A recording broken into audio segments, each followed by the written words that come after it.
Madame, Monsieur, bonjour. Il est 12h sur l'ensemble de réseaux synchronisés de Sud FM, CN Radio, l'heure de Sud Midi. Voici les titres. Attaque à main armée dans la forêt de Koungheul. Des hommes armés ont tiré sur un véhicule de transport en commun, faisant un mort. La victime, âgée d'une cinquantaine d'années, est morte sur le coup.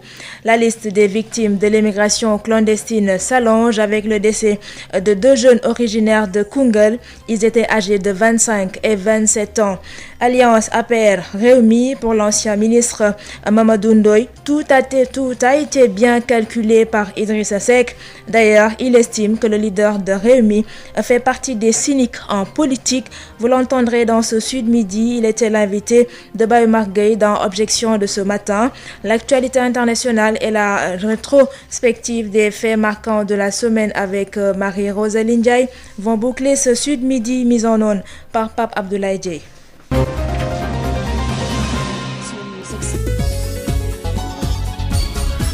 Adji Fatou Bari. Bienvenue à toutes et à tous. Attaque à main armée dans la forêt classée de Koungheul entre Ribo Escale et Touba Aria.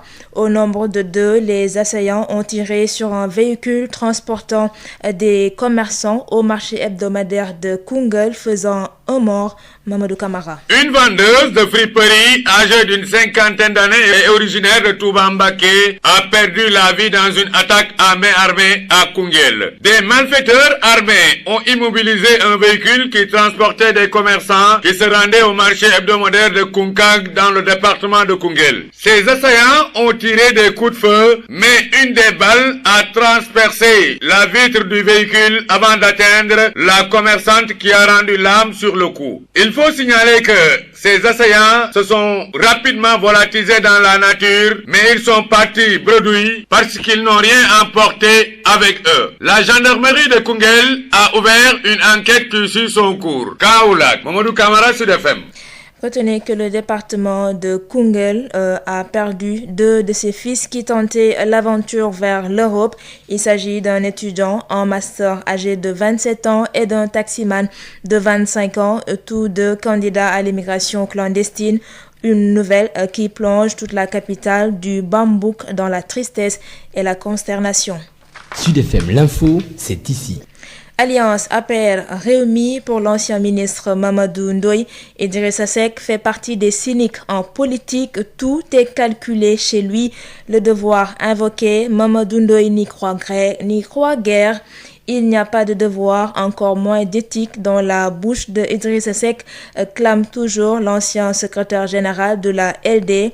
Mamadou Ndoye était l'invité de Bayoumar Gueye dans Objection de ce matin. Je vous propose de l'écouter. Dans le cas d'Idrissa Seck, pour moi, c'est très clair. C'est quoi?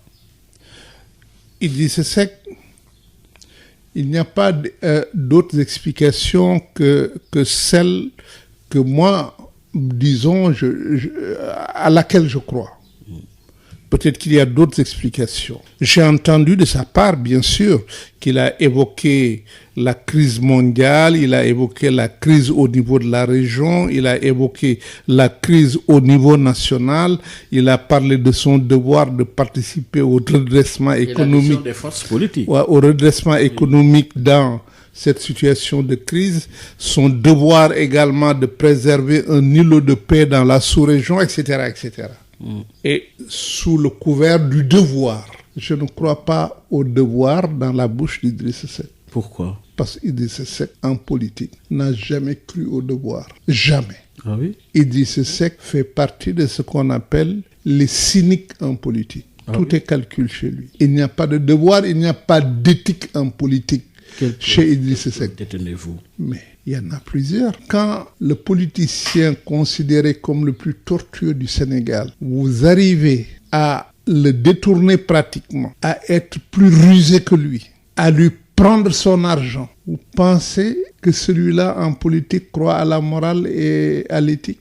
Vous faites allusion à qui? À Idrissa Seck par rapport à Abdoulaye Wade. Idrissa Seck a dit ici devant tout le monde qu'il avait pris l'argent, qu'il a trompé Abdoulaye Wade. Et comment peut-on considérer qu'Idrissa Seck a le souci de l'éthique et de la morale en politique? Pour moi, certainement, comme son maître, Il est rusé en politique, il est cynique en politique, mais la morale n'a pas de place chez lui en politique. Et ce que je crois, moi, profondément, c'est qu'à l'heure actuelle, il n'a plus d'argent. Et n'ayant plus d'argent, il n'a plus de perspective politique parce que il ne peut bâtir sa base politique que sur la base du clientélisme, c'est-à-dire sur la base de l'achat des consciences. Mais la politique est-elle liée à l'argent? On en parle régulièrement. Vous qui avez connu un passé et un présent politique, de formation, de militantisme, de camaraderie, mais expliquez-nous, Mamadou Ndoye. Oui, mais la politique, il y a différentes façons. Il y a des gens qui croient qu'en politique, c'est la construction du développement, c'est la construction de la démocratie, c'est la justice sociale, c'est l'éducation pour tous, c'est la santé pour tous, etc. Il y en a qui croient que ça, ce sont des rêves, que ceci, c'est pour les gens naïfs en politique. Et que la vraie politique, c'est savoir tromper, savoir mentir, savoir ruser pour atteindre son objectif. C'est ça la politique. C'était Mamadou Ndoye, ancien ministre et ancien secrétaire général de la LD qui se prononçait sur l'alliance APR-Rewmi. Mamadou Ndoye dit se réjouir tout de même de ces retrouvailles Idi Macky. Cela contribue à apporter plus de lisibilité dans l'opposition. Désormais, le champ politique est plus clair. La recomposition se dessine et il appartient aux leaders de l'opposition de dépasser les égos pour l'intérêt général, a-t-il ajouté dans Objection de ce matin. Objection, une émission que vous pouvez réécouter en intégralité sur www.sudfmcnradio.com. Et puis justement, les réumistes de Ziguinchor mettent en garde les détracteurs d'Idrissa Seck, nouveau président du Conseil économique, social et environnemental. Ils menacent de riposter vigoureusement contre ceux qui chargent, critiquent et insultent leurs mentors. Ils étaient en assemblée générale ce matin à Ziguinchor. Parlons éducation. Plus de 300 élèves du département de Matam ont failli rater les examens pour cause de défaut de pièces d'état civil. La préfecture, en collaboration avec Amnesty International, a initié une formation pour les chefs de village sur la tenue des cahiers de village et la confection efficace des pièces d'état civil. Abdourahmane Djen. La pièce d'état civil est un véritable fléau pour la scolarité des élèves du département de Matam. Et une situation qui a poussé le préfet du département, Souleymane Ndiaye, à conjuguer ses efforts avec Amnesty International pour corriger la donne. 392 élèves ont failli rater l'examen CFE et de l'entrée en sixième, faute de pièces d'état civil. Alors, le constat est amer. Nous avons réuni les chefs de village. Déjà, avec la direction de l'état civil, nous avons démarré avec une formation de 100 chefs de village et tous les officiers d'état civil du département de Matam. Et c'est pourquoi aujourd'hui, Amnesty nous accompagne pour que chaque chef de village détienne un cahier d'état civil en vue de l'enregistrement de tous les actes d'état civil. Concrètement, Amnesty International viendra en appoint dans la tenue des cahiers de village pour une meilleure confection de l'acte d'état civil, renseigne son directeur Seydi Gassama. Matam, à l'instar des autres départements du Sénégal, est confronté à ce problème qui est dû en grande partie au fait que les acteurs de l'état civil, les chefs de village, les officiers d'état civil, ne sont pas formés, ne sont pas bien sensibilisés. Donc il faut les former, il faut les sensibiliser. Il faut également faire en sorte que les moyens dont ils ont besoin pour faire ce travail soient mis à leur disposition, à commencer par les cahiers de village. Ainsi, les chefs de village au sortir de cette formation sont amenés à avoir un contact plus régulier avec les officiers de l'état civil. Ce qui va être fait aujourd'hui est une formation très pratique, remettre aux chefs de village les cahiers de village qui sont destinés à enregistrer les différents actes d'état civil et surtout, n'est-ce pas, les sensibiliser pour que, évidemment, ces carnets soient remis régulièrement aux officiers d'état civil qui sont les seuls aptes par la loi. Matam, Abdourahmane Djen pour Sud FM. Rentrée scolaire 2020-2021 à Diokoul, commune de Dia, région de Kaolack. Ces établissements scolaires et le collectif des directeurs d'école dotés en fourniture scolaire et matériel informatique. La contribution est du directeur de l'administration générale et de l'équipement du ministère du Travail, du dialogue social et des relations avec les institutions.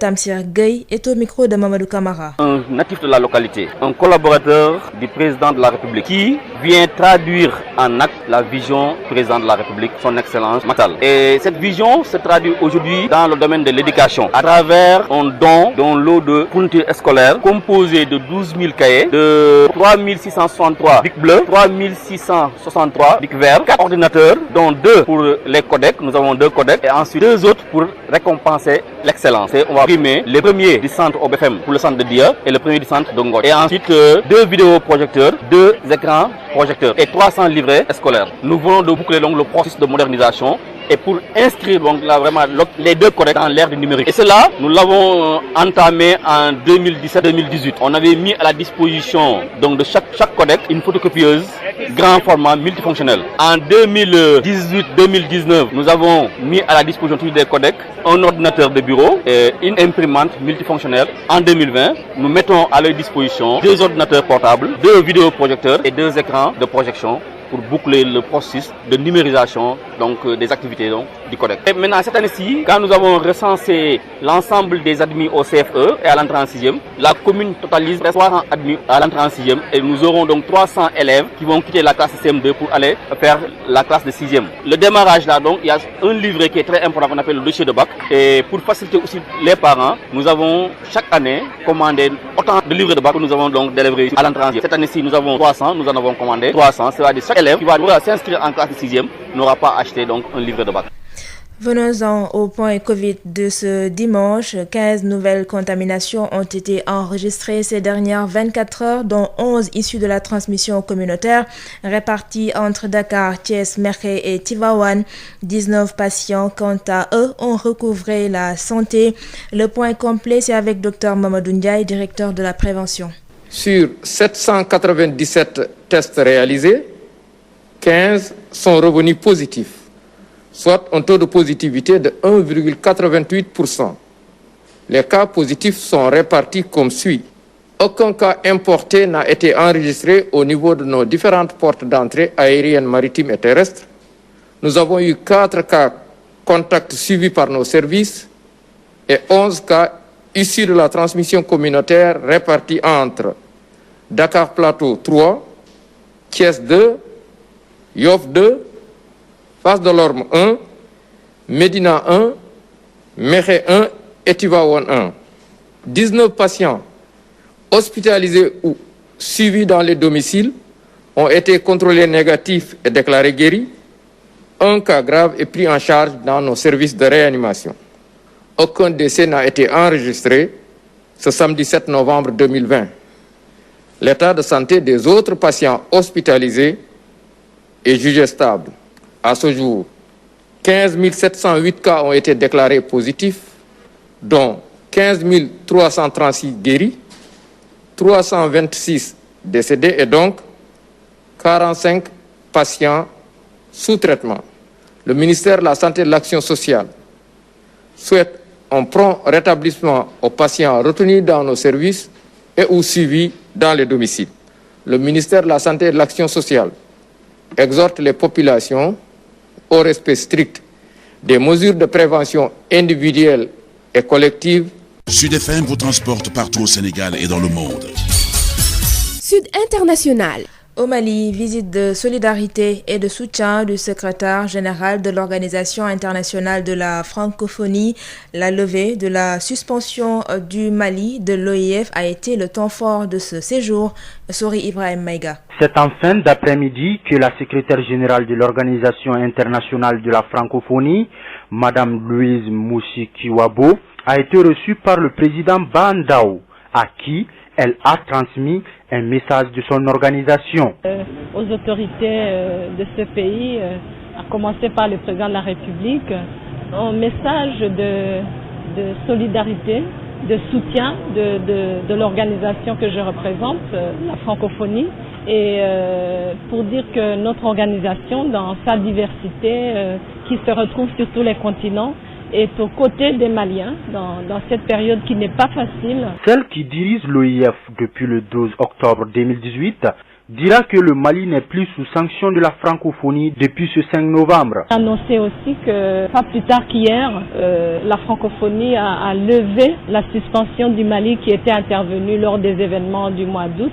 Pour elle, il s'agira maintenant de dresser une feuille de route claire pour fixer les priorités de la transition. Il ne nous reste qu'à avoir une feuille de route plus resserrée, centrée sur les priorités. Et nous allons, dès que je retourne à Paris, rendre compte aux États et gouvernements de mon organisation et aussitôt commencer ce travail important pour ce pays.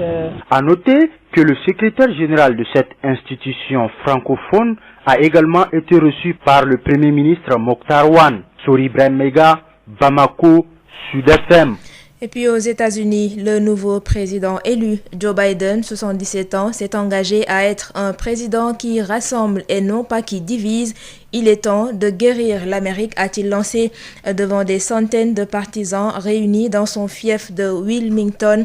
Joe Biden annonce qu'il mettra en place dès demain lundi une cellule de crise sur le coronavirus rassemblant des scientifiques et des experts pour combattre le principal défi actuellement posé à l'exécutif américain. Un plan qui entrera en vigueur dès le 20 janvier 2021, jour de son investiture, a donc déclaré le président élu. Retenez que les États-Unis sont de loin le pays le plus endeuillé au monde par la COVID-19, avec plus de 237 000 décès depuis le début de la pandémie et 9 800 000 cas déclarés positifs au nouveau coronavirus COVID-19. À 12h passées de 17 minutes, place à la rétrospective des faits marquants de la semaine avec Marie-Rosaline Ndiaye.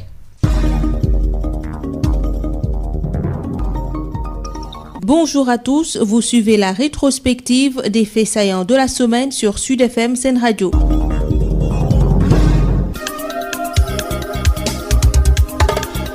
Après son éjection du Conseil économique, social et environnemental, l'ancien Premier ministre Aminata Touré menace de saisir la justice contre toute tentative de diffamation ou d'intimidation. L'ancienne présidente du CESE a réagi suite à la publication dans la presse d'informations concernant sa gestion. Ndeye Mariam Ndiaye. Aminata Touré déclare à qui veut l'entendre qu'elle se réserve le droit d'ester en justice contre toute tentative de diffamation ou d'intimidation.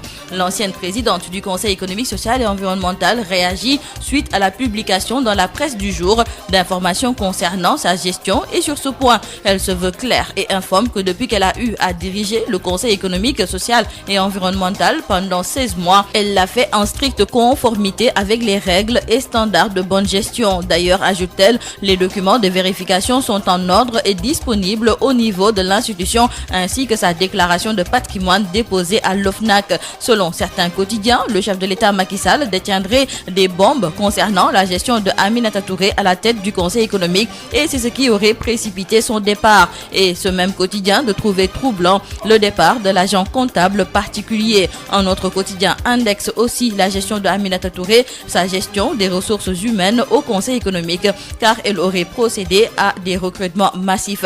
Des accusations balayées d'un revers de main par Mimi Touré, qui dans sa déclaration fait savoir qu'à cette étape de sa vie administrative et politique, nul ne saurait ternir sa réputation et son intégrité. Revenons sur la nomination d'Idrissa Seck. La ministre conseillère Pendambo parle d'ambition cachée du président de la République, mais avertit il ne faut pas créer des conditions de rejet de la chose politique par les citoyens. On l'écoute au micro de Adifatou Bari.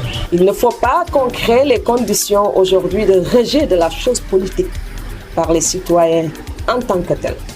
Parce que s'ils n'ont pas toujours une lecture claire d'une situation, on pourra arriver et ils se diront simplement que ce n'est pas la peine de faire de la politique. Parce qu'on ne peut rien bâtir de, je ne dis pas concret, mais en tout cas de durable à partir de la politique. Nous n'avons pas encore la capacité ou la possibilité de faire une lecture correcte de ce qui se passe. Je ne sais pas, mais il doit avoir des raisons bien profondes. Et moi, c'est pas ça qui me frappe le plus, mais ce que j'ai retenu, il y a deux images que je n'oublierai jamais dans les rapports entre Idrissa Seck et Macky Sall. Il y a même un de vos confrères qui a écrit un livre intitulé La haine. Et moi, j'avais même trouvé le titre excessif parce qu'on ne peut pas arriver dans une relation entre des personnalités de cette envergure à ce qu'on pourrait appeler de la haine. On peut faire de la politique, avoir une certaine adversité sans arriver à la haine. Mais il y a deux deux éléments que je n'arrive pas à effacer de ma mémoire. C'est que quand Macky Sall était Premier ministre, ce jour, au Méridien Président, ce que je pourrais qualifier de mise en accusation, et c'était un 14 juillet parce que ce jour même, j'ai rencontré Idrissa Seck à l'ambassade de France, accompagné de Maître Boukounta, et nous avons discuté de tout cela. Et je me dis, la politique est une torture en permanence. Cette image, je ne l'oublierai pas. La deuxième image que je ne pourrai jamais oublier, c'est cette histoire de Barka et Marka. Mbour déplore la mort d'une centaine de jeunes, tous candidats à l'émigration clandestine. Un lourd bilan obtenu en un temps record. Le président du conseil départemental invite les Mbourois à dénoncer les convoyeurs qu'il qualifie de convoyeurs de la mort et invite les autorités à prendre les mesures idoines pour endiguer ce fléau. Voici Saliou Samb, président du conseil départemental de Mbour, avec Moustapha Sall. Nous vivons des moments douloureux, des moments de deuil, où nos enfants sont en train de mourir dans la mer, où des fossoyeurs, des convoyeurs sont en train de tuer nos enfants dans la mer pour de l'argent. Et en tant qu'autorité, en tant que fils de Mbour, en tant que fils de TFS, nous ne pouvons pas nous taire. Notre devoir, c'est de parler aujourd'hui à cette jeunesse du Sénégal, cette jeunesse mbouroise, pour leur dire d'arrêter d'aller se suicider dans la mer. Actuellement, en Europe, c'est l'hiver qui commence. Et tout le monde sait que quand c'est l'hiver, la mer devient houleuse. La mer devient impraticable. Plus de 5000 km pour aller en Europe, c'est un suicide. C'est rien d'autre qu'un suicide. Donc je demande à ces jeunesses-là de prendre conscience de cela. Je voudrais aussi en profiter pour que la population commence à dénoncer les convoyeurs. Parce que tout se sait ici. On sait qui ils sont. On sait leur point de départ. Ils sont là. Il faut que les autorités aussi soient plus conscientes de cela. Il faut qu'on prenne des mesures contre ces convoyeurs-là. C'est des convoyeurs de la mort, comme je les appelle. Ce sont des assassins. Et on ne peut plus les tolérer. Il faut aller les dénoncer. C'est un devoir, ça devient un devoir civique. C'est une obligation de dénoncer ces gens qui sont en train de s'adonner à un trafic d'êtres humains pour de l'argent. Et c'est très grave. Aujourd'hui, nous étions venus pour présenter nos condoléances. Mais on va aller dans quelle maison? Il y a plus de 100 décès. Comment on peut entrer dans 100 maisons entre golf, TFS, résidence? C'est pas possible. Ce n'est pas possible. À Yaning, il n'y a plus de jeunes. C'est pareil. Mais ça ne peut pas continuer. Et aussi, ce gouvernement qui arrive, il faut qu'ils prennent conscience qu'ils n'auront pas le choix. Il va falloir qu'ils créent des emplois pour ces jeunesses-là. Le travail ne doit plus être un rêve, ça doit être une réalité. Le président Macky Sall a sa vision. C'est à eux maintenant de matérialiser cette vision-là, d'en faire une réalité. Plusieurs organisations et beaucoup de citoyens musulmans se sont rassemblés samedi à la place de la Nation, ex-place de l'Obélisque, pour dire non aux caricatures contre le prophète Mohammed, des caricatures blasphématoires qu'ils comptent combattre de toutes leurs forces. Babacar Samb. Prendre prétexte de n'importe quoi pour s'attaquer à celui qu'environ 2 milliards de personnes aiment d'un amour sincère et indéfectible n'est rien d'autre qu'une provocation. Alors la riposte s'impose.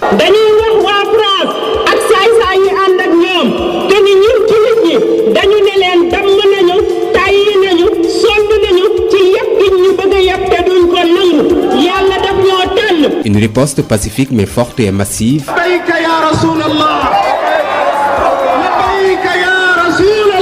Ils étaient des milliers, hommes, femmes, jeunes, religieux de toutes communautés et confréries confondues, politiques, activistes, à venir répondre à l'appel du rassemblement des Sénégalais contre l'islamophobie. Et c'est pour dire non aux caricatures blasphématoires du prophète de l'islam, Mohammed, mais aussi pour répondre au président français Emmanuel Macron, Dr Momar Khan, porte-parole du rassemblement. C'est grâce à Sayyidina Mohammed que le soleil d'Allah brille sur l'Occident. Oustaz Aliou Sall, chroniqueur religieux à Sud FM. benn sens rek la Macron am mooy bu fekkoon mi ngi ci ginnaaw tabax bii ñu duy suñuy satala duñu ko dóor yet duñu ko xaañ waaye sunu satala lañ ko sotti rek ba mu doy xet loolu nag tàmbali na tey innahum yakiiduna kayda. Ourey Thiam Prera parle au nom des femmes de la Oumma islamique sénégalaise. nañu gën a dëgg nañu gën a taxaw nañu gën a won Emmanuel Macron. Nous vous disons à partir de Dakar que les musulmans du monde vous disent que vous vous êtes trompés sur toute la ligne. Vous ne pouvez pas tolérer des caricatures de la mère des créatures. Vous ne pouvez pas aujourd'hui cautionner qu'on insulte la foi des musulmans. Vous ne pouvez pas accepter qu'on fasse du mal à notre prophète. Un rassemblement des Sénégalais sans leurs autorités étatiques, ce qui a suscité d'ailleurs la colère de ces jeunes. Vague de dénonciations et de réprobation, des slogans qui retentissent. Si vous ne soutenez pas le prophète, Dieu le soutiendra. Tous pour soutenir le prophète. Boycott France Macron. Stop Macron. La liberté d'expression a ses limites. Autant de slogans pour dire à Emmanuel Macron que ne touche pas à mon prophète est bel et bien une réalité ici au Sénégal. En sport, Ibrahima Sène succéda à Alioune Sarr à la tête du CNG. Une nouvelle équipe choisie et mise en place jeudi par le ministre des Sports Matar Ba, Adama Ndione. M. Ibrahima Sène, premier vice-président, Meïssa Ndiaye, deuxième vice-président, M. Yacinthe Ndiaye, qui manga 2, troisième vice-présidente, Mme Isabelle Sambou, quatrième vice-président, Abdou Aziz Gueye, cinquième vice-président, Issa Ndiaye, trésorier général, M. Abdoulaye Fall. C'est ainsi que le directeur des sports publie la liste des différents membres du CNG. Ibrahima Sarr succède désormais à Alioune Sarr, un choix qui répond à des critères selon le ministre des Sports, Matar Ba. C'est des personnalités sur qui on pense pouvoir compter pour effectivement conduire les destinées de cette lutte et la développer. C'est ça qui nous a poussé à prendre autant de temps et à rencontrer beaucoup de monde. Et il me revient de faire mon choix. Et ce choix-là, c'est un choix qui est guidé par des paramètres, mais par des éléments d'appréciation. Cette nouvelle équipe est chargée d'élaborer des textes pour un bon fonctionnement de l'institution, ce qui peut aboutir à une fédération sénégalaise de lutte, ajoute Matar Ba. Un groupe qui aura la tâche aussi de sortir des textes qui seront appréciés par la famille de la lutte. Et ces textes conduiront effectivement vers une fédération. Mais ça, vous verrez avec le cahier de charge le temps qui sera imparti effectivement ce travail peut se faire. Le ministre des Sports a rendu un vibrant hommage au président sortant. Il a tendu la main à l'équipe sortante pour accompagner la nouvelle équipe pour réussir cette mission pour les 2 années à venir. C'est tout pour la rétrospective des faits qui ont marqué l'actualité de cette semaine sur Sud FM Sen Radio. Merci de l'avoir suivi et rendez-vous dans une semaine.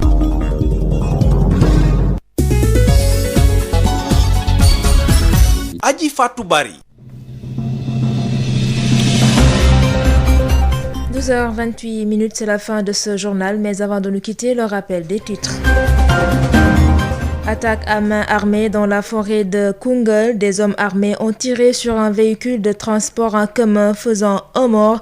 La victime, âgée d'une 50aine d'années, est morte sur le coup, était vendeuse de friperie et se rendait au marché hebdomadaire de Koungheul. La liste des victimes de l'immigration clandestine s'allonge avec le décès de 2 jeunes originaires de Koungheul. Ils étaient étudiants et taximans et avaient entre 25 et 27 ans. Alliance APR Rewmi pour l'ancien ministre et ancien secrétaire général de la LD Mamadou Ndoye. Tout a été bien calculé par Idrissa Seck. Il estime que le leader de Rewmi fait partie des cyniques en politique. Mamadou Ndoye était l'invité de Bayomar Gueye dans Objection de ce matin. Donc l'actualité internationale et la rétrospective des faits marquants de la semaine avec Marie-Rosalie Ndiaye ont bouclé ce Sud Midi mis en onde par Pape Abdoulaye Dieye. À 13h, retrouvez Radisen pour l'édition en Wolof. Merci de nous avoir suivis et gardez l'écoute sur Sen Radio.